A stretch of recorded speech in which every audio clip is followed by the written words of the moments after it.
para hacer el diagrama también tenemos, llamaremos acá una presión 2 y acá la presión 1, que vendría a ser la máxima y la mínima, ¿cierto?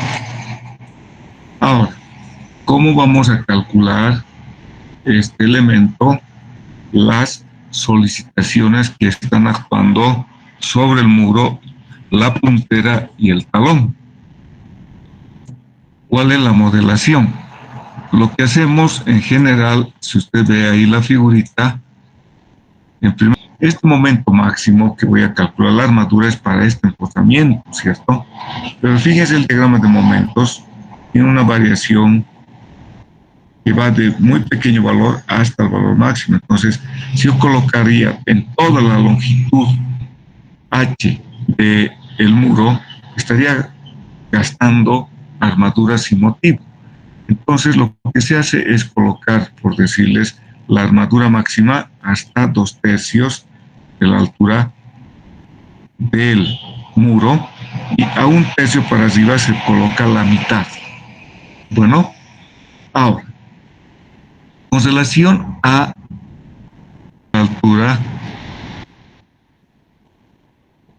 de subsuelo, la altura esta del cimiento, y tengo de reacción del suelo, desde el punto de vista desfavorable, puedo considerar, fíjense, este valor máximo y lo voy a asimilar como una carga repartida. Puedo calcular, podría tener algo así, con un diagrama trapezoidal. Bueno, lo puede calcular acá con un diagrama trapezoidal. Entonces, acá, ¿qué tiene? Tengo la presión 1, y de acá, ¿qué voy a obtener? Pues voy a tener una presión resultante donde esto va a ser igual. Fíjense, sigma 1 menos la carga que corresponde al hormigón y menos la carga que corresponde al suelo, ¿no? Entonces esto me está dando toneladas metro cuadrado, pero acuérdense que es tonelada metro por metro de profundidad. Entonces acá posiblemente me va a dar el signo positivo. Quiere decir que al darnos signo positivo, la carga de abajo hacia arriba es la que predomina. Y voy a calcular el cortante de la puntera. Entonces, si acá está el momento en este sentido, ¿cierto? Que está siendo mayor, pues les decía yo, desde el punto desfavorable lo voy a tomar como carga uniformemente repartida. Pues acá voy a tener un cortante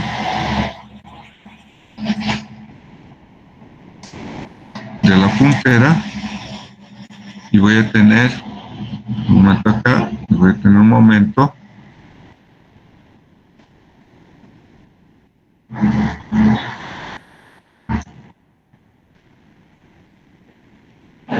de la puntera. Pues el talón, si usted se fija, acá tengo este gran peso, también tengo este peso propio de él. Pues vamos a calcular acá de suelo, ¿cierto? Z2. Calculan como carga uniforme repartida. Viene la carga correspondiente al peso propio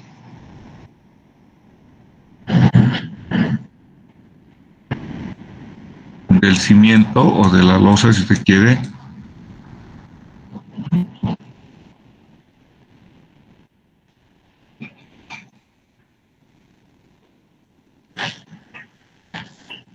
altura de subsuelo, que es la altura altura del cimiento, ¿cierto? Acá este es gamma del suelo, pongamos suelo, confundirnos, gamma del suelo, y tengo la reacción, en nuestro caso, como les decía,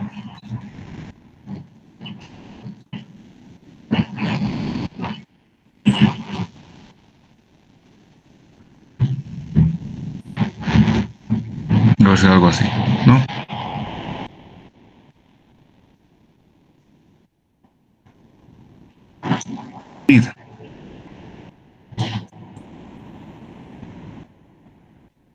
Y entonces tengo la tensión resultante,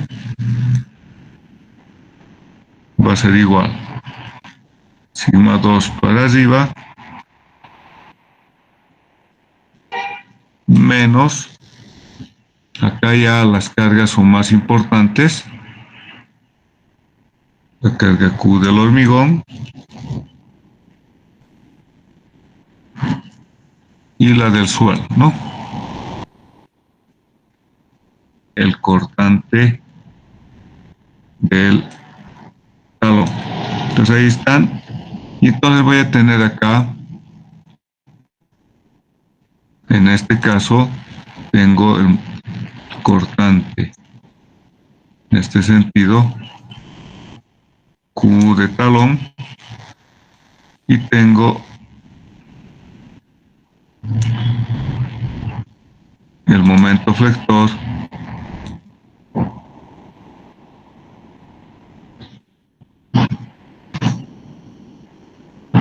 de talón. O sea, hasta acá usted puede calcular, ya cuando vean ustedes hormigón armado, ya se puede encarar el dimensionamiento. Haciendo unas integrales para calcular el momento flector y el cortante, lo mismo acá, el momento flector y el cortante. Con eso ya se calcula la armadura y se coloca, ahí está la armadura, a colocar. La que calculamos es esta que está armadura.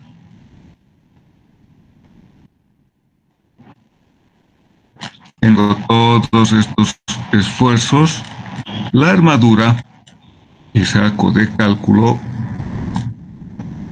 voy a dibujar acá un poquito más grande. Este grafiquito, acuérdenselo, esta es la deformada del muro. Acá tengo la unión como una articulación. Debido a esta reacción, esto va a tender a levantarse y debido a la gran carga, esto va a tender a deformarse para abajo. Pues esta deformada que le estoy mostrando una esquemita, es bien importante que usted físicamente se da cuenta entonces que acá hay tracción, acá abajo hay tracción y acá arriba hay tracción. Es bien importante tomar en cuenta esa deformada que he dibujado, pues sería un poco chistosito, pero nos está indicando dónde tiene que ir la armadura. Y entonces la armadura que tenemos que calcular, como les decía, por ejemplo, trataré de colocar, fíjense acá, les decía, a veces uno hace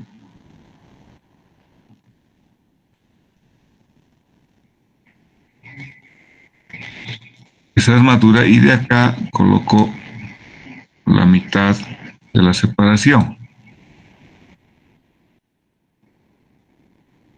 Por ejemplo, voy a tener que hacer el empalme y tal, entonces voy a colocar otra armadura.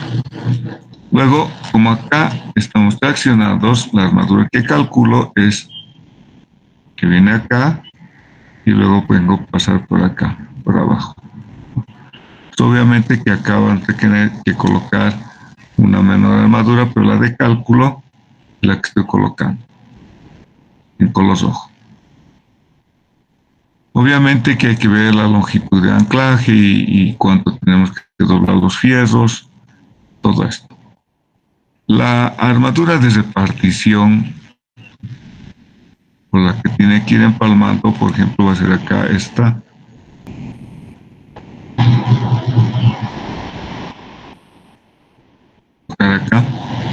Y acá tiene que ir también la armadura de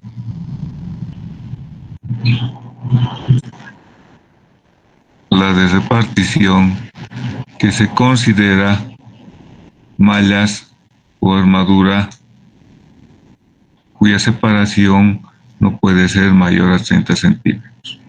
Obviamente que acá tengo que verificar el cortante, este cortante, si soporta o no esta sección transversal. En rigor, en el texto de Calavera indica, bueno, como la presión del terreno no puede ser cero acá en la parte superior, él indica, y teniendo el diagrama, lo voy a dibujar acá,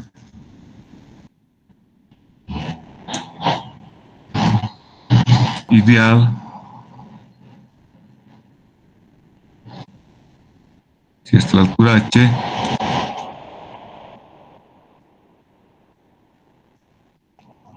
y voy a emplear, voy a calcular como un diagrama rectangular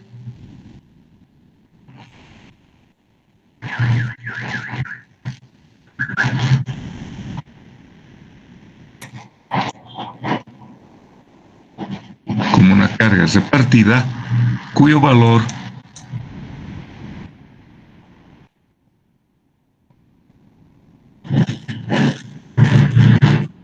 ¿cuánto va a ser? De 0,67 del valor que tenemos acá. K sub 0 multiplicado por gamma por H más la carga repartida. De esa manera, él toma y valida en que lo volvamos a cargas repartidas con 0,67 de la presión y tengo carga uniformemente repartida, ¿no? El agregue y que tengo el peso del muro que le llamamos N sub M, tengo N sub C que es el peso del cimiento, tengo N sub P que es el peso del terreno que está encima del cimiento y voy a conocer la resistencia del terreno, ¿no? Tengo acá dos fuerzas, T1 que está actuando como si fuera la viga o losa del techo, y en la parte inferior tengo T2 que me está reemplazando a la fuerza resistente para que este muro no se vaya a desplazar. Tengo el empuje en reposo que está aplicado a la mitad del diagrama triangular, ¿cierto? Entonces acá tendría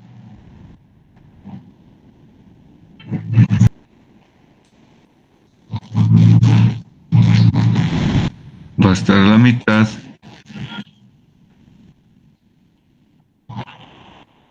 H sobre 2.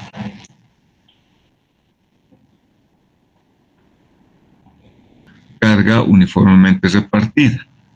Y la carga del cimiento que va a estar aplicado en el centro de gravedad del cimiento. O sea, tengo un cimiento con esas diferentes cargas. Acá lo grafiquemos.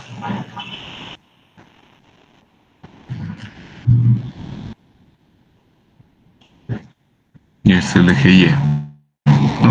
Acá tengo una carga, acá tengo otra carga, acá tengo otra carga, coloquemos con color azul para distinguirlo.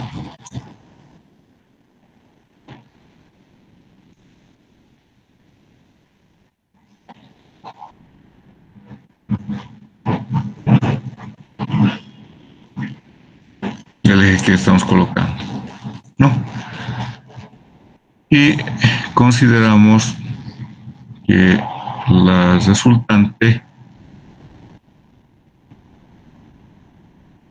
de las cargas va a ser la sumatoria de las cargas normales y que con respecto al eje hay una cierta excentricidad. Y además está el empuje. El empuje acá. El empuje en reposo. Está a la altura H medios. Entonces fíjense acá, horizontales, y tomo momento con respecto al punto O, donde tengo la excentricidad por la sumatoria de fuerzas normales, en este sentido negativo, y positivo en el otro, ¿no? El empuje en reposo por H sobre 2, en este sentido, y T1 por H. ¿No? Son todas las fuerzas que estarían actuando acá. Este sería. Puedo determinar, como tengo de dato la reacción del terreno, pues de la primera ecuación donde me dice que la reacción del terreno es igual a la sumatoria de las cargas normales dividido el ancho B. De esta ecuación puedo determinar, porque es por método lineal, el ancho B. B va a ser igual a la sumatoria de las cargas normales dividido la reacción del terreno que tengo en mi suelo. Entonces, de esa manera determino el ancho B del cimiento en metros, ¿no? De la segunda ecuación, acá tengo T1 y T2 no conozco, pero el empuje en reposo conozco. Entonces, ahí, bajando un poquito más, tengo la excentricidad E. Puedo conocer la sumatoria de las cargas normales, conozco la H sobre 2. De esta primera ecuación, puedo despejar directamente fuerza T1. Entonces, en la segunda ecuación ya hallo las fuerzas T2. Entonces, ¿qué me está indicando y qué es lo que me da esta ecuación? La fuerza T1, está escondo acá, y acá tengo la fuerza T2.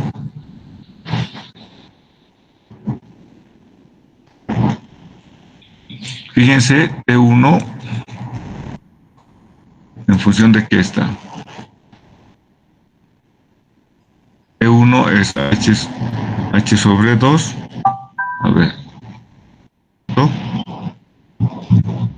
Que realiza la fuerza normal por la excentricidad con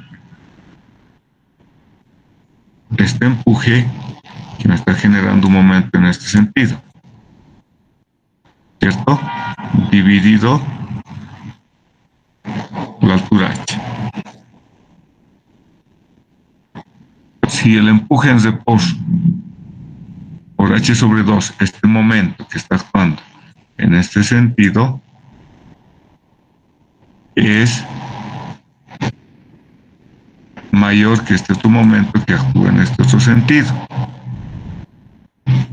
Pues depende de acá del valor que nos dé T1, si es positivo o negativo.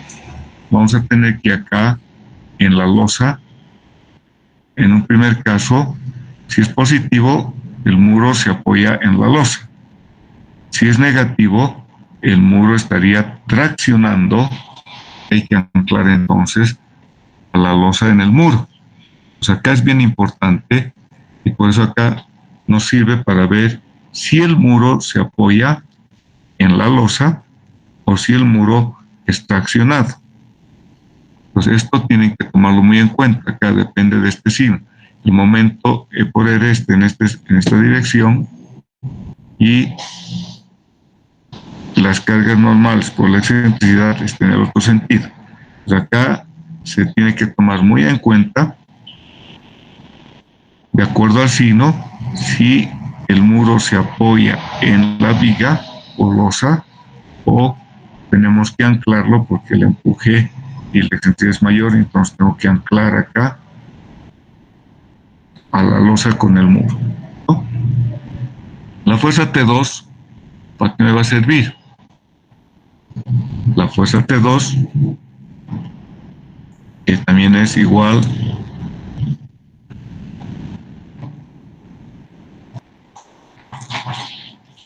o comprima al muro, ¿no? Esta fuerza T2 me va a servir para verificar el deslizamiento.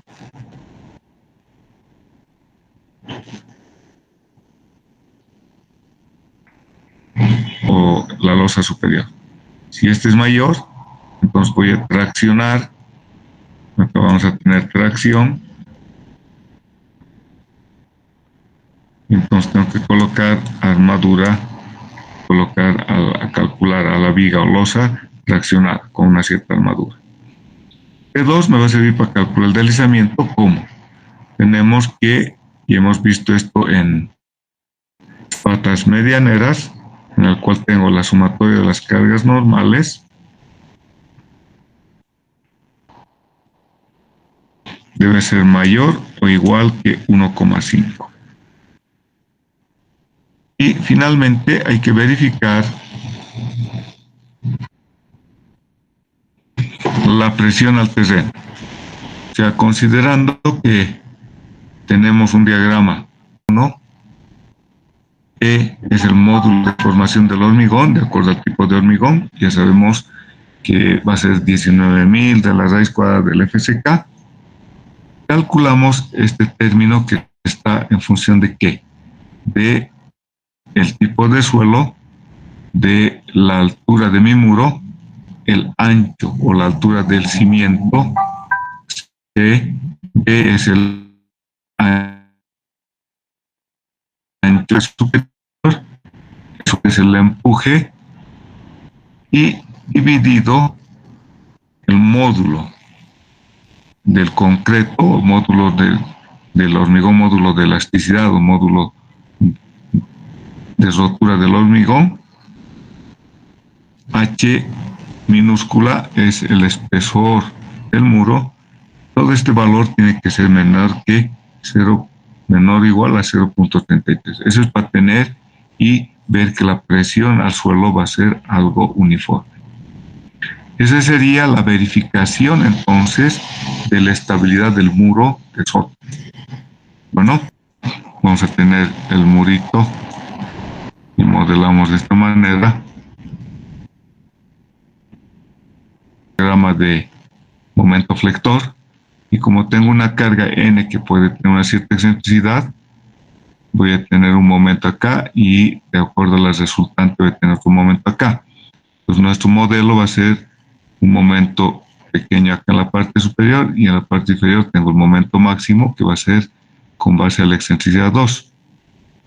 Entonces, superponiendo los dos diagramas de momentos, tengo momento pequeño acá de tracción, el momento flector máximo al medio, y en el apoyo en la parte inferior tengo este otro momento. Y además tengo que tomar en cuenta que hay una compresión en la pantalla. Ahí ven, cuando hay dos sótanos, tengo entonces acá, como les he dicho, un diagrama de carga uniformemente repartida que corresponde al primer muro, y en el segundo muro aumenta la presión, por tanto voy a tener una carga mayor repartida debido al empuje de sobre 2. Entonces se lo divide y se tiene el diagrama de momentos flectores. Es una viga simplemente apoyada, donde tengo acá un apoyo, como ven acá en la parte superior, y tenemos el diagrama de esfuerzo normal, ¿cierto? Que está comprimiendo por las cargas normales. Entonces tengo un diagrama de momento flector y un diagrama de esfuerzos normales. Fricción menos el ángulo de fricción más 2 veces phi, y en este caso es el ángulo de la pendiente del muro. Ok, esto es entonces para que ustedes conozcan y que vean que La ecuación de tangente cuadrada, la ecuación de la tangente cuadrada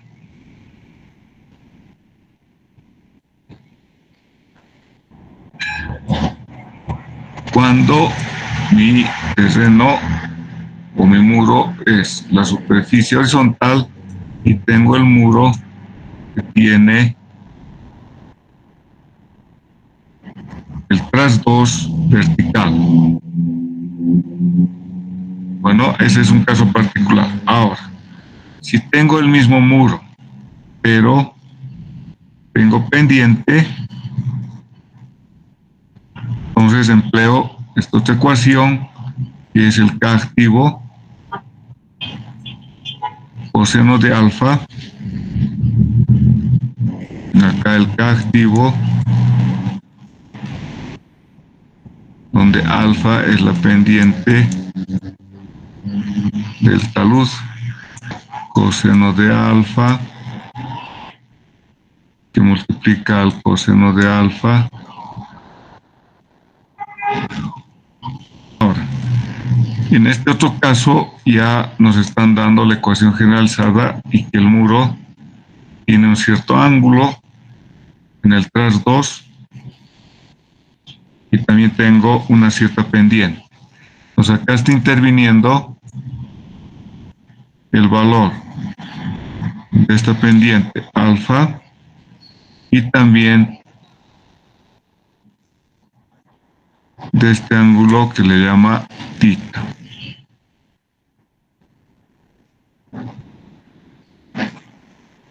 Entonces ahí tienen esta ecuación, que es la ecuación que se aplica para calcular el coeficiente activo de Rankine. En este caso, la dirección del empuje ya es un ángulo beta, ya no es el valor alfa. Pues el beta se lo va a calcular, ahí tienen el ángulo beta que se calcula, lo voy a colocar en color rojo, el borde, de manera tal de que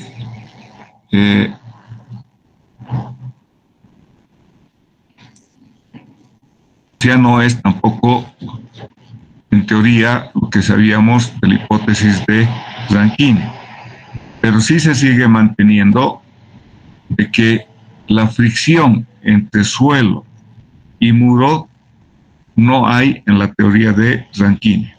Eso se sigue manteniendo.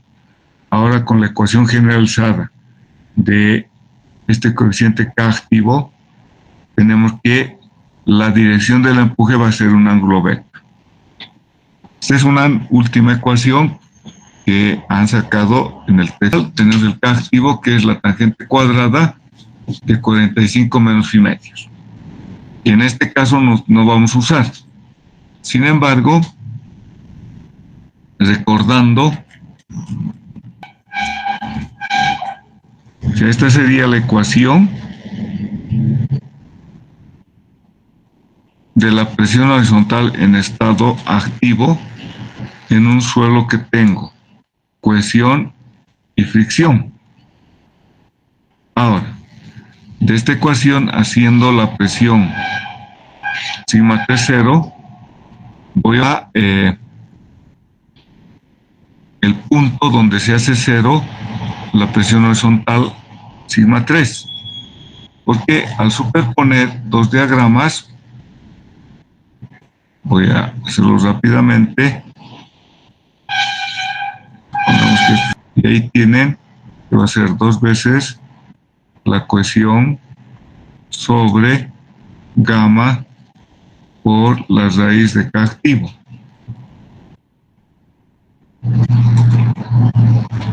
Y luego el valor de K activo, en general 1 menos el seno de phi sobre 1 más el seno de phi es igual al K activo, entonces acá está colocando ese término del valor de K activo. El K activo, 1 menos el seno de phi más 1 más el seno de phi. Y vemos el valor de 2,14 es donde se produce, como K activo está considerando 1 más el seno de phi, 2 la ecuación de gamma y 1 menos el seno de phi, ¿no? Acá estamos reemplazando en este valor. Entonces esta es la ecuación que me da la profundidad a la cual o donde se va a producir la presión cero y por tanto es la altura máxima de la grieta de tracción. Pues de ahí nace el 2,14. Entonces como tengo 7,5 la altura máxima, 2,14 menos 7,5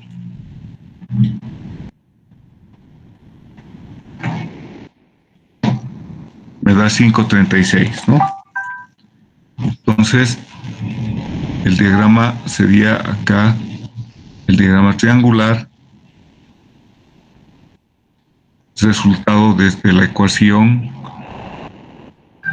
del diagrama de presiones una vez que se ha ocurrido la grieta, porque me dice la ubicación de la fuerza resultante después de que ocurra la grieta de tracción. Entonces se supone que acá se ha generado la grieta.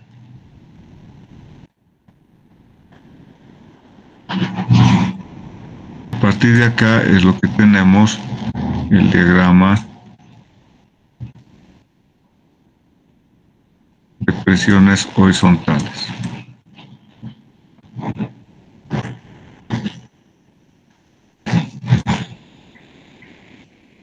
Entonces acá sacamos la resultante que vendría a estar a una altura de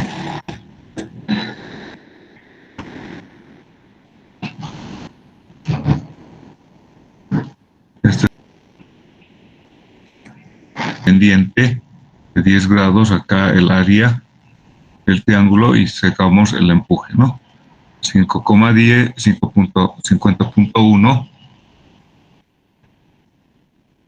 que es la presión horizontal, y multiplicamos por 5,36 al cuadrado o 5,36 directamente y obtenemos el valor de 134.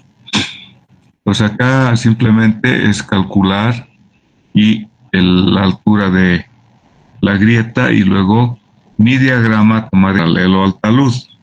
Eso es bien importante. Vamos a otro ejemplo que es aplicando la teoría de Coulomb a través de la derivación, haciendo una derivada igualando a cero. Acá lo importante es en la teoría de Coulomb que nos dice: considere el muro de retención que se muestra en la figura, dado que la altura sea 4,6, el peso específico del suelo 16,5 km cúbico, ángulo de fricción del suelo 30, ángulo de fricción muro-suelo 2/3 del ángulo del suelo, la cohesión es cero, o sea, quiere decir que es un suelo granular, beta es 90 grados. El ángulo beta, fíjense acá, en vez de tener una pendiente, tengo que es 90 grados, o sea que es vertical el muro. Calcule la fuerza activa de Coulomb por longitud unitaria de muro. Entonces, lo primero que tenemos que tomar en cuenta es este coeficiente. Este coeficiente que, como les digo, de acuerdo a la diferente bibliografía que usted puede encontrar, cada uno de los autores le da el coeficiente activo en base al tipo de muro que está definiendo. En este caso, por ejemplo, del libro de Brajadas, beta es el ángulo que forma el tras 2 con la horizontal, y delta es el ángulo de fricción entre suelo y muro, y el otro ángulo alfa, que es el ángulo de la pendiente del talud. Entonces esos datos son importantes para poder calcular. Esto también puede determinarlo o puede calcular, ya está tabulado en el libro de Brajadas en la tabla 7.4. Pero en este caso, como mi muro dice que es O sea, aplicando la teoría de 6, en ambas teorías, la posición o la ubicación de la resultante va a estar dado a h tercios. 4.6 dividido 3, 1,53. Quiere decir que trazando una ortogonal, bueno, 90 grados, esta altura vale h tercios, es decir, que vale 1,53. Acá forma un ángulo delta primo, ¿cierto? Y se calcula el valor del empuje. En este caso, fíjense que este empuje, por lo general, se va a poder descomponer siempre. Vivo. Horizontal, que es igual a el empuje activo por el coseno de delta. Y el empuje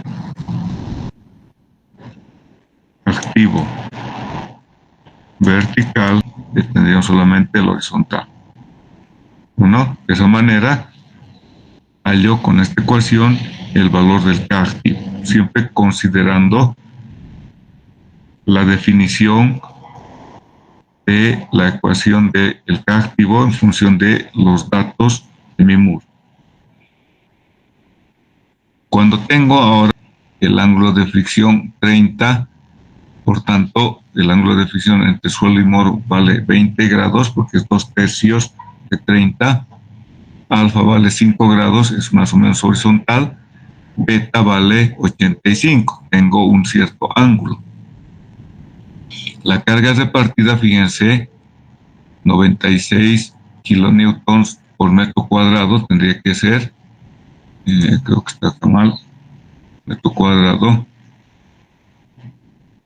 Seno cuadrado de beta, reemplazando los valores, beta, alfa 5 grados, delta, que vale, es el ángulo de fricción entre suelo y muro, phi prima 30, obtenemos el coeficiente activo 0,3578. Ahora, mi diagrama, fíjense, voy a tener un diagrama de la carga repartida que vale K activo por la carga repartida y estamos colocando perpendicular a el muro que tiene un ángulo beta. Beta vale 85 grados. Entonces, pues estoy por el seno cuadrado de beta sobre el seno de beta menos alfa para darle la dirección perpendicular al muro. Entonces, y luego está el otro diagrama que corresponde al K activo gamma por H seno de beta. Estamos proyectando en forma perpendicular al plano AB. Entonces ahí tienen la ecuación. ¿Y qué es lo que hace en la teoría de Coulomb? Calculamos un peso específico equivalente, donde acá nos está dando, como tengo la superposición de estos dos diagramas, entonces calcula un gamma equivalente que es igual al gamma de mi suelo más la razón del seno de beta sobre el seno de beta más alfa, que multiplica a 2 veces la carga Q externa dividido la altura H. Y entonces ahí tiene un coeficiente o un peso unitario equivalente.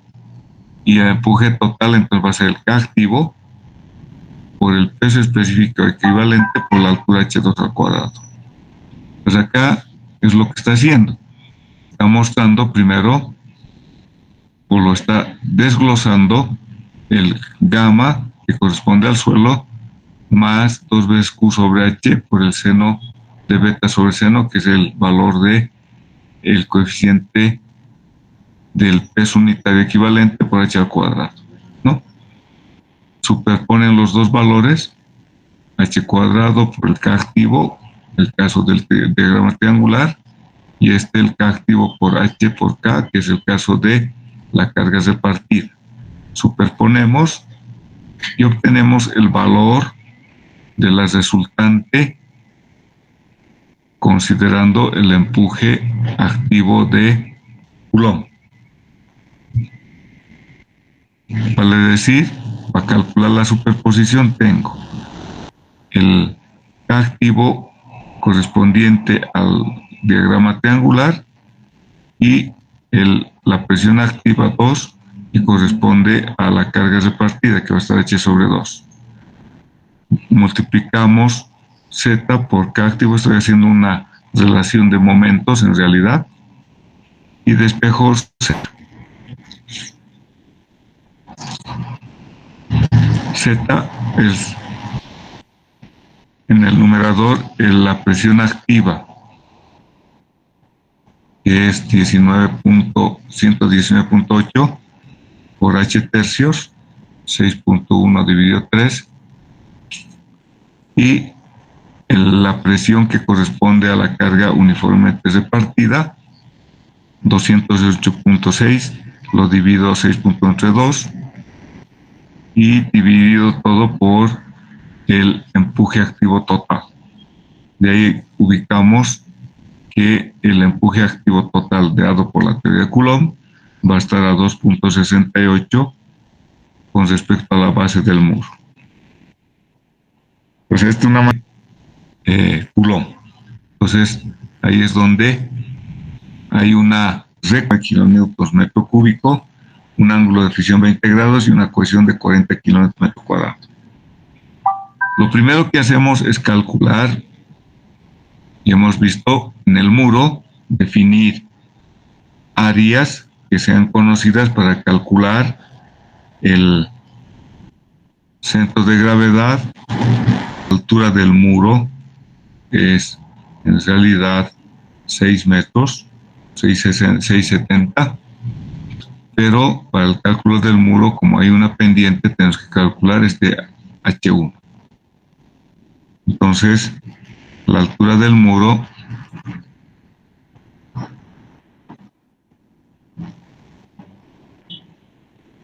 tendría que ser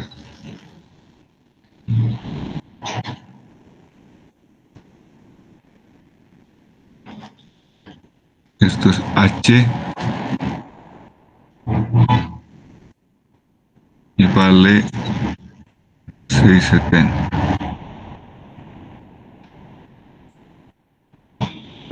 Esto vale 0,70.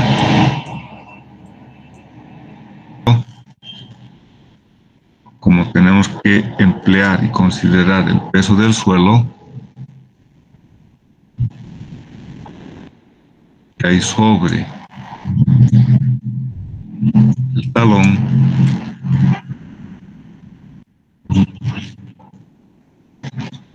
entonces nuestra altura total es esta.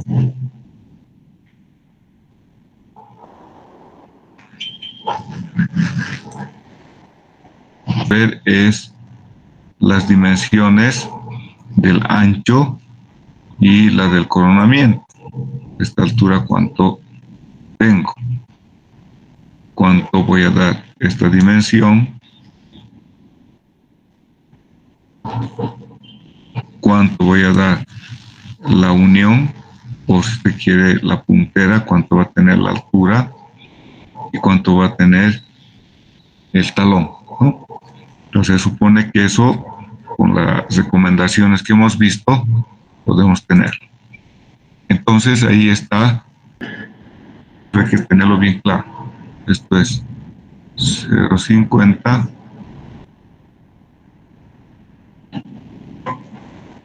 y acá tengo esta dimensión,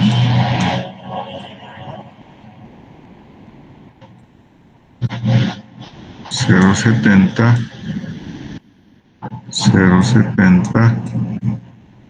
y la última dimensión es 260.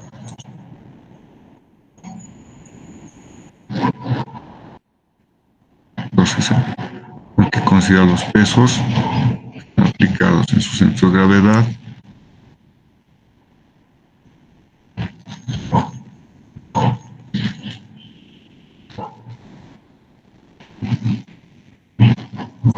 Faltaría tomar en cuenta este pesito, que sirve, ¿no? Es importante. Entonces, hemos calculado la altura H y ahora calculamos el empuje. El empuje que va a tener aplicando la teoría de Rankine. Si usted calcula el K activo con el coseno solamente, porque tenemos acá que es 90 grados, entonces va a obtener el valor del K activo. Acá obtenemos el valor de K activo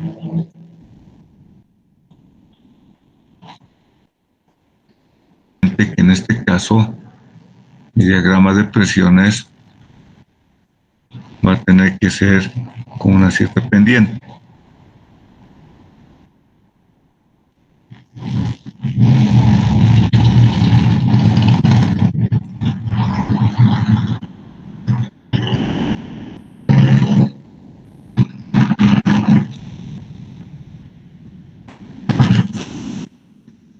El valor del empuje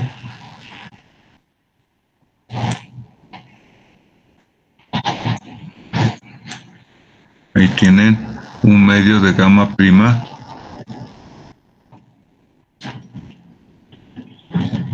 acá gamma 1, ¿no? Este ángulo es alfa.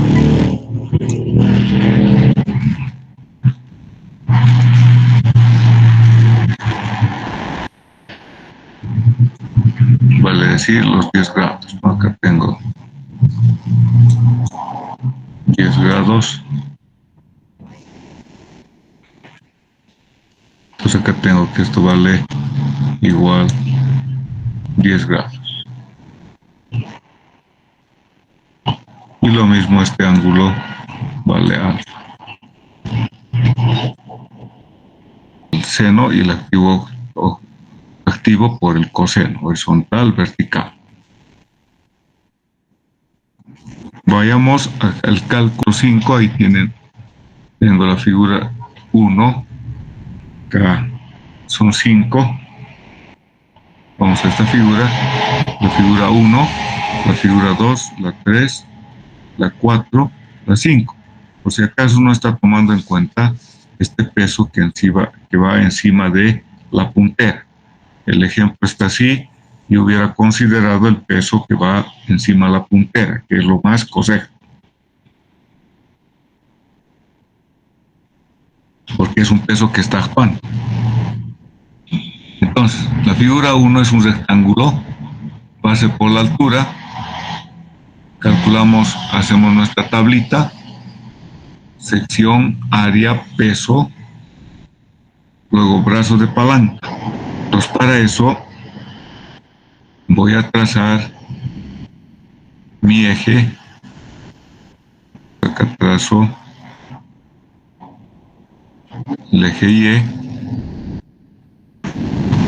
Vamos a considerar que está en su origen. Y este es el eje X.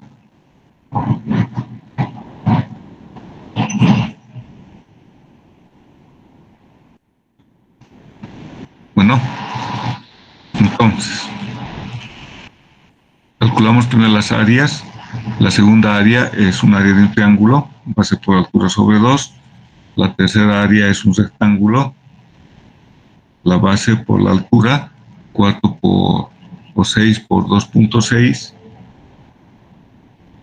Es acá el 4 es 0,7 más 0,7 más 2,6, es 4, y la altura es 0,7. El área del suelo tengo dividida en 2. Un área es 2,6 de ancho por 6 de altura. Y la otra área es un triángulo, ¿no? Base por la altura sobre 2. 2,6 por 0.458 sobre 2. Cada uno multiplicó por su peso unitario. para decir kilonewton por metro de profundidad. Luego calculo la distancia X al eje Y. Y finalmente calculo el momento sub E que llamamos momento estabilizador, ¿no? Por ahí se hace su cuadrito.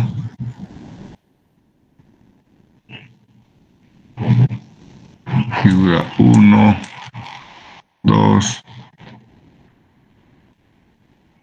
3, que sea. Entonces acá tengo área 1, área 2,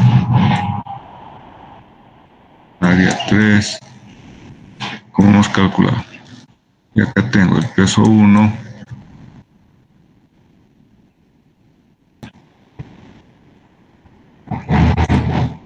va a ser del eje. Acá tengo X1, acá tengo X2, la mitad, el ancho es, acá me queda 0,7 más 0,2, 0,9 más 0,5, la mitad sería, a ver, 0,5, 2 dividido, me da 1,25, más 0,2 me da 0,45, más 0,7 me da 1,15, ¿no? Estamos tomando un eje acá vertical. Y en la siguiente figura es, como tengo este ancho que es 0,20 y la distancia va a ser la horizontal, entonces 0,20 por 2 tercios, 2 por 3 dividido, me queda 0,133, más 0,7 me queda 0,83, 3, ¿no? Ahí está, 0,83,3.